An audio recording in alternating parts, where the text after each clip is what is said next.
ஆனால் பாகிஸ்தானை பொறுத்தவரை நான் இன்னைக்கு ஒரு சாதாரண ஒரு பொதுமக்களாக என்னுடைய உணர்வை நான் பிரதிபலிக்கிறேன். இன்னைக்கு பாகிஸ்தான் அதனுடைய நாடு அதனுடைய கண்ட்ரோலில் இல்லை. நம்ம எல்லாரும் சொல்லுவோம் ஒரு நாட்டுக்கு ஒரு ஆர்மி வேணும். India's got an army. ஏன்னா பாரதத்துக்கு ஆர்மி வேணும். ஆனால் பாகிஸ்தானுக்கு ஆர்மிக்கு ஒரு நாடு. நம்ம நல்லா புரிஞ்சுக்கணும். பாகிஸ்தான் நாட்டுக்கு ஆர்மி இல்லை, பாகிஸ்தானில் இருக்கக்கூடிய ஆர்மிக்கு ஒரு நாடு. ஏன்னா அங்கே இருக்கக்கூடிய ஆர்மி தான் அந்த சிவிலியன் கவர்மெண்ட்டை கண்ட்ரோல் பண்ணுறாங்க. சிவிலியன் கவர்மெண்ட் ஆர்மியை கண்ட்ரோல் பண்ணல. இந்தியாவில் இருக்கக்கூடிய அரசு நாம ஆர்மியை கண்ட்ரோல் பண்ணுறோம். ஆர்மி வந்து சிவிலியன் கவர்மெண்ட் கீழே வேலை பார்க்குறாங்க. அதனால் நன்றாக புரிந்து கொள்ள வேண்டும். பாகிஸ்தான் இன்னைக்கு அந்த அரசனுடைய கட்டுப்பாட்டில் பாகிஸ்தான் இல்லை. பலுச்சிஸ்தான் அவங்க கட்டுப்பாட்டில் இல்லை. பாக் ஆக்கிபைடு காஷ்மீர் என்ன பிடிச்சி வச்சிருக்காங்களோ அவங்க கட்டுப்பாட்டில் இல்லை. பாகிஸ்தான் நேற்று international monetary fund IMF $1 billion கடன் வாங்கி தான் வண்டியே ஓட்டுறாங்க. நேற்று IMF $1 பில்லியன் கடன் கொடுக்கலன்னா இன்னைக்கு பாகிஸ்தான் அவங்களுக்கு எலக்ட்ரிசிட்டி கிரிட்ல பவர் ஜென்ரேட் பண்ற கூட காசு இருக்காது. அதனால் பாகிஸ்தானை பொறுத்தவரை அது ஒரு பெரிய நாடே கிடையாதுங்க. ஒரு சின்ன நாடு. இந்தியாவுடைய பொருளாதார திறனில் 12ல் ஒரு மடங்கு ஒரு பங்கு இருக்கக்கூடிய நாடு. ஆனால் பாகிஸ்தான் அவர்கள் முடிவெடுத்துக் கொள்ள வேண்டும்.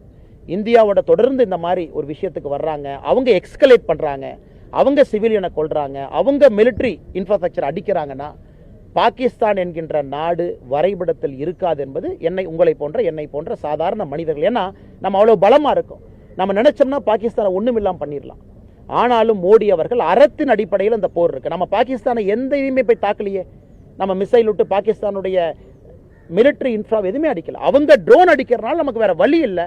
அவங்களுடைய ஏர் டிஃபென்ஸ் சிஸ்டத்தை நம்ம டேக் ஆஃப் பண்ணியிருக்கோம். லாகூரில் இருக்கக்கூடிய சைனா கொடுத்திருக்கக்கூடிய ஏர் டிஃபென்ஸ் சிஸ்டத்தை நாம எதுக்கு அடிச்சோம்? அவங்க ட்ரோனை நம்ம பார்டருக்குள்ள அனுப்புறதுனால அவங்க ஏர் டிஃபென்ஸ் சிஸ்டத்தை நம்ம எடுத்தோம், நாம அடிக்கல. அதனால இப்பொழுதும் பாகிஸ்தான் கையில தான் இருக்கு. இதை அவங்க எக்ஸ்கலேட் பண்றாங்க, இதை மிலிட்டரி கன்ஃபரன்டேஷனாக கொண்டு போறாங்கன்னா என்னை பொறுத்தவரை பாகிஸ்தான் என்கின்ற நாடு வரைபடத்தில் இருக்காது என்பதுதான் என்னுடைய தாழ்மையான கருத்து. இந்த ராணுவ வீரருக்கு ஆதரவா வந்து தமிழக அரசு ஒரு பேரணி ஒன்றும் தப்பில்லைங்கண்ணா. நம்முடைய முதலமைச்சராக இருக்கட்டும், இந்தியாவில் இருக்கக்கூடிய எல்லா மாற்றுக் கட்சியை சார்ந்த நண்பர்களாக இருக்கட்டும், உதாரணத்துக்கு சசி தரூர் இன்னைக்கு திருவனந்தபுரத்தினுடைய காங்கிரஸ் MP எவ்வளவு அற்புதமா பேசுறாங்க.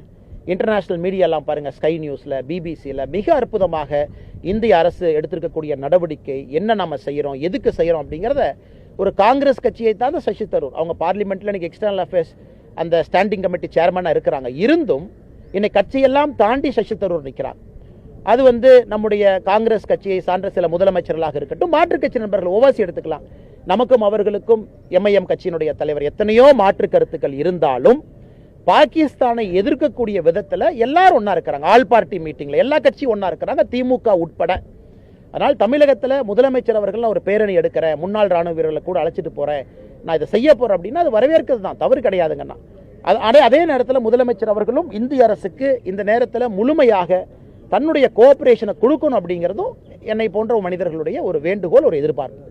தமிழக அரசு இந்த 4 ஆண்டு சாதனை தொடரட்டும் பல்லாண்டுன்னு சொல்லி கொடுத்துருக்காங்க. சாதனை எப்படி பார்க்க? அண்ணா, 4 ஆண்டு சாதனைகளை பொறுத்தவரை இன்னைக்கு நாம வந்து விலாவரியா பேசணும்னா அதுக்கு ஒரு தனி பிரஸ் மீட் வச்சு பேசணுங்கண்ணா. இது வேதனையான 4 ஆண்டுகள். பொருளாதாரத்தில் தமிழ்நாடை பொறுத்தவரை பின்னோக்கி போக ஆரம்பித்திருக்கின்றோம். இன்னைக்கு இதை பேச வேண்டாம்னு நினைக்கிறேங்கன்னா, இன்னைக்கு இருக்கக்கூடிய சூழ்நிலை, நாட்டினுடைய சூழ்நிலை, இந்தியா பாகிஸ்தான் இந்த போர் மூலக்கூடிய அந்த அபாயமான இந்த சூழ்நிலையில் இன்னைக்கு பேச வேண்டாம்னு நினைக்கிறேங்கன்னா, நிச்சயமா பத்திரிகை நண்பர்களை இதெல்லாம் முடிஞ்சதுக்கு அப்புறம் நாம் பேசும்போது, இன்னைக்கு நான் பேசும்போது அது பொலிட்டிக்கல் அட்டாக் அது மாறிச்சுன்னா தப்பா போயிடும். நம்ம ஆதாரத்தின் அடிப்படையில் பேசினாலும் இன்னைக்கு அந்த அரசியல் பேசலாங்கிற கெட்ட பேர் எனக்கு வந்துடும்.